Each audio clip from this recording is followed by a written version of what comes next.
12 मार्च 1993।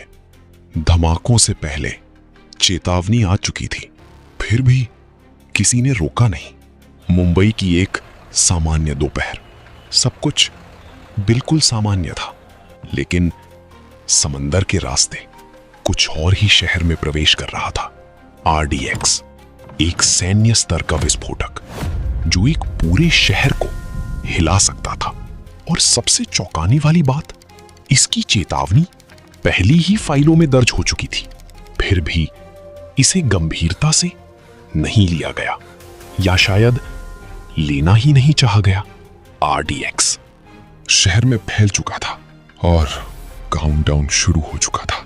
दोपहर 1:30 और फिर एक के बाद एक 12 धमाके, 250 से ज्यादा लोग और एक शहर हमेशा के लिए बदल गया। लेकिन सबसे बड़ा सवाल, अगर चेतावनी थी तो हमला रोका क्यों नहीं गया? सच फाइलों में लिखा था, क्या आपने ध्यान दिया? 12 मार्च 1993। धमाकों से पहले चेतावनी आ चुकी थी, फिर भी किसी ने रोका नहीं।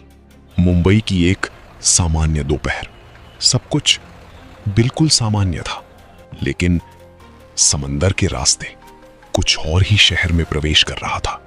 RDX, एक सैन्य स्तर का विस्फोटक जो एक पूरे शहर को हिला सकता था। और सबसे चौंकाने वाली बात, इसकी चेतावनी पहली ही फाइलों में दर्ज हो चुकी थी, फिर भी इसे गंभीरता से नहीं लिया गया, या शायद लेना ही नहीं चाहा गया। RDX शहर में फैल चुका था और काउंटडाउन शुरू हो चुका था।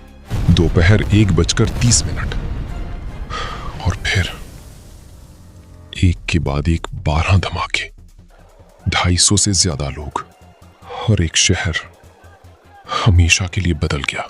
लेकिन सबसे बड़ा सवाल, अगर चेतावनी थी तो हमला रोका क्यों नहीं गया? सच फाइलों में लिखा था, क्या आपने ध्यान दिया?